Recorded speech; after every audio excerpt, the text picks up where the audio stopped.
नमस्कार दोस्तों, स्वागत है आपका आपके YouTube चैनल ब्रेन पाठक की पाठशाला में। आप सीख रहे हैं अपने दोस्त और होस्ट ब्रेन पाठक के साथ प्रीपोजिशन। जी हाँ, आप इन दिनों पढ़ रहे हैं प्रीपोजिशन। आप पार्ट्स ऑफ स्पीच के इस क्रम में उसका 6th पार्ट प्रीपोजिशन सीख रहे हैं। तो प्रीपोजिशन में आपने इसके फर्स्ट पार्ट में क्या पढ़ा? आपने इसका इंट्रोडक्शन जाना। इंट्रोडक्शन के अलावा इसके 2 काइंड्स पढ़े। आपको मैंने बताया था कि प्रीपोजिशन जो होता है उसके 5 काइंड्स होते हैं। कितने काइंड्स होते हैं?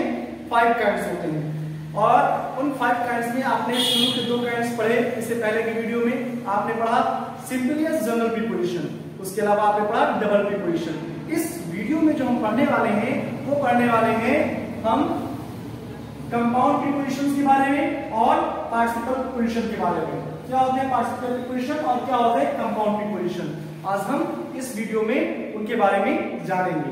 तो देखिए बेटा, कंपाउंड प्रीपोजिशन, इसके नाम से ही आपको पता चल रहा होगा ये प्रीपोजिशन जो होगा वो कंपाउंड होगा। कंपाउंड मतलब समझते हैं ना, मतलब वो जो एक से अधिक चीजों से मिलकर के बने, उसी को कंपाउंड कहेंगे। अगर आपने साइंस पढ़ रखी है तो साइंस में आपने कंपाउंड का वर्ड क्या पढ़ा था? कंपाउंड वर्ड का भी पढ़ा था यौगिक। तो वैसे यौगिक मतलब जब 2 उसमें एटम मिलते थे, राइट, या 2 एलिमेंट मिलते थे। जब 2 तरह के एलिमेंट मिलते थे तब कंपाउंड बनता था। तो यहां पर भी 2 तरह के एलिमेंट मिलेंगे। एक्चुअली होता क्या है कि कुछ नाउन एडजेक्टिव या एडवर्ब के पहले, ध्यान दीजिएगा, इतना इजी नहीं है, आप अगर थोड़ा सा भी मिस करेंगे तो आप छोड़ देंगे। जब कभी किसी नाउन एडजेक्टिव या एडवर्ब के पहले ए अथवा बी को ऐड कर दिया जाता है और फिर वो हमारे लिए प्रीपोजिशन का काम करे। वो नाउन, एडजेक्टिव या एडवर्ब ए अथवा बी के ऐड हो जाने के कारण एज अ प्रीपोजिशन वर्क करे सेंटेंस में, तब हम उसे कंपाउंड प्रीपोजिशन कहते हैं। समझ में आया? एक बार फिर से सुनिए। जब कभी किसी नाउन, एडजेक्टिव अथवा एडवर्ब के पहले ए अथवा बी को ऐड किया जाता है और फिर वो बना हुआ compound word as a preposition sentence में वर्क करता है, तो हम उसे कंपाउंड प्रीपोजिशन कहते हैं। जैसे कि आप देख पा रहे होंगे, आपके सामने क्या है? About, above, across, along, among. तो ये सारे प्रीपोजिशन ऐसे हैं जो एक ऐड होने से बने हुए हैं। फिर से देखिए, about, above, across, along, among. Okay, इसी प्रकार से आप नीचे देखिए, बिफोर, बिहाइंड, बिलो, बिसाइड, इसके अलावा बिसाइड्स भी होता है, बिटवीन, ये सारे के सारे बी के ऐड होने से बनते हैं। ये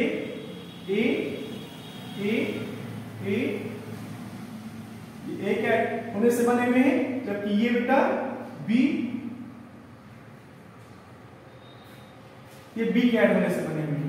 तो जब कभी किसी नाउन, एडजेक्टिव, एडवर्ब में इस तरह से ए अथवा बी के ऐड हो जाने से हमारे प्रीपोजिशन बनते हैं, तब हम उन प्रीपोजिशंस को कंपाउंड प्रीपोजिशन कहते हैं। अगला देखिए बेटा, हमारा काइंड 4 पार्टिसिपियल प्रीपोजिशंस। क्या होते हैं पार्टिसिपियल प्रीपोजिशंस बेटा? देखिए, जब कभी कोई प्रीपोजिशन आईएनजी पे समाप्त हो रहा हो, जब कभी भी कोई प्रीपोजिशन आईएनजी पर समाप्त हो रहा हो और सेंटेंस में स्वतंत्र रूप से काम करे या स्वतंत्र रूप से प्रयोग हुआ, जब कोई प्रीपोजिशन आईएनजी पे समाप्त हो रहा हो और सेंटेंस में स्वतंत्र रूप से काम कर रहा हो, तब हम उसे पार्टिसिपियल प्रीपोजिशंस की संज्ञा देते हैं या पार्टिसिपियल प्रीपोजिशन के नाम से पुकारते हैं। जैसे आपको मैं एग्जाम्पल में अगर समझाने का प्रयास करूं तो ध्यान दीजिएगा, considering the quality, considering the quality the price is cheap. Quality पे कंसीडर अगर हम करें, यानी अगर हम क्वालिटी को देखें तो क्वालिटी को देखते हुए द प्राइस इज चीप, उसका मूल्य जो है वो सस्ता है, कम है, राइट। यानी कि किसी चीज में कभी कभी क्या होता है कि क्वालिटी बहुत बेटर होती है, बहुत अच्छी क्वालिटी की चीज होती है और उसका जो मूल्य होता है, उसका जो प्राइस होता है काफी इकोनॉमिकल होता है, यानी काफी उसकी कंपैरिजन में सस्ता होता है। तो उसी बात को यहाँ पर रिप्रेजेंट किया जा रहा है सेंटेंस में कि कंसिडरिंग द क्वालिटी, यानी क्वालिटी को देखते हुए द प्राइस इज चीप, उसका मूल्य सस्ता है। यानी कि यहाँ पे आप अगर ध्यान दें एक वर्ड आया है कंसिडरिंग, क्या है बेटा? कंसिडरिंग। जो है कंसिडरिंग में आप अगर ध्यान दें लास्ट में तो क्या है? आईएनजी, यानी कि ये प्रीपोजिशन हमारा कंसिडरिंग प्रीपोजिशन किस पे समाप्त हो रहा है? आईएनजी पे समाप्त हो रहा है। किस पे? आईएनजी पे। और सेंटेंस में स्वतंत्र रूप से प्रयोग किया गया है।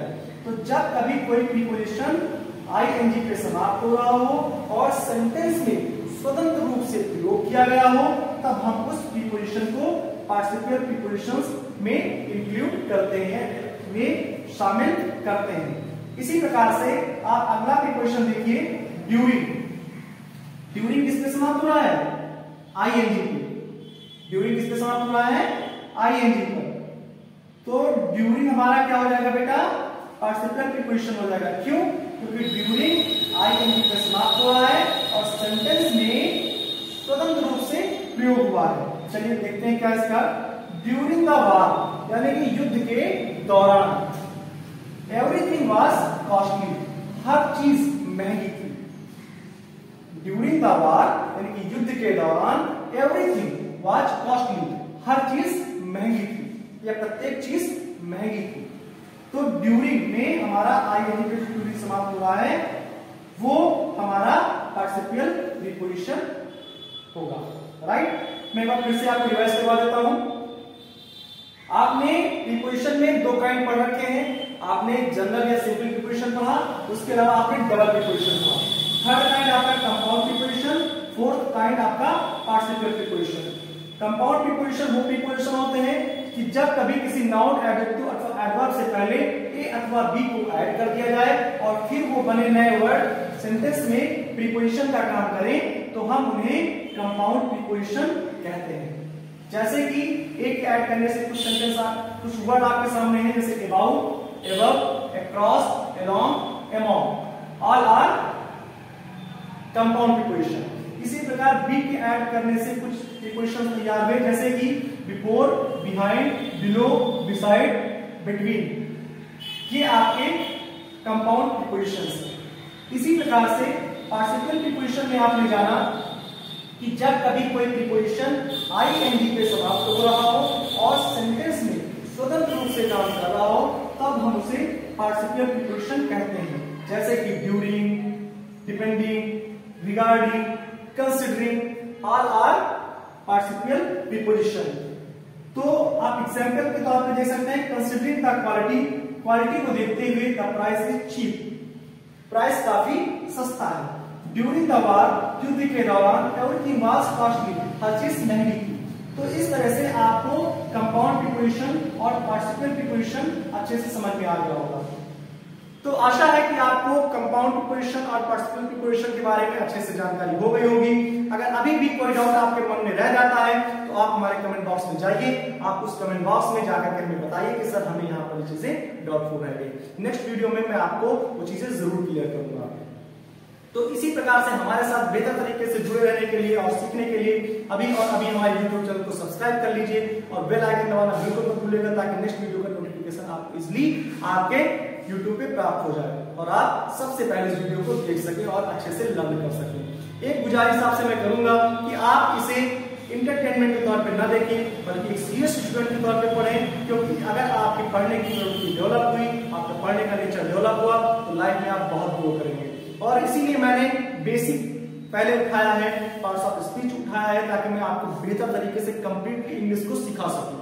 अदरवाइज मैं अगर चाहता, मैं हायर लेवल पे अगर टीच करना शुरू करता, तो उन बच्चों के लिए तो ठीक था, चलिए जो थोड़ा सा बेहतर है, लेकिन वो तमाम सारे बच्चे शिक्षा से वंचित रह गए किसी कारण से अब तक के, उनके लिए एक दुविधा का विषय बन जाता और वो सीखने से वंचित रह जाते। तो यदि मैंने पहल की है, मैंने कोशिश की है, तो आप भी अपना सहयोग कीजिए और बेहतर तरीके से सीरियस होकर के रेगुलरली वीडियो 1 से लेकर के लास्ट तक पढ़िए और अच्छे से आप अपनी नॉलेज ग्रो कीजिए। बहुत बहुत धन्यवाद।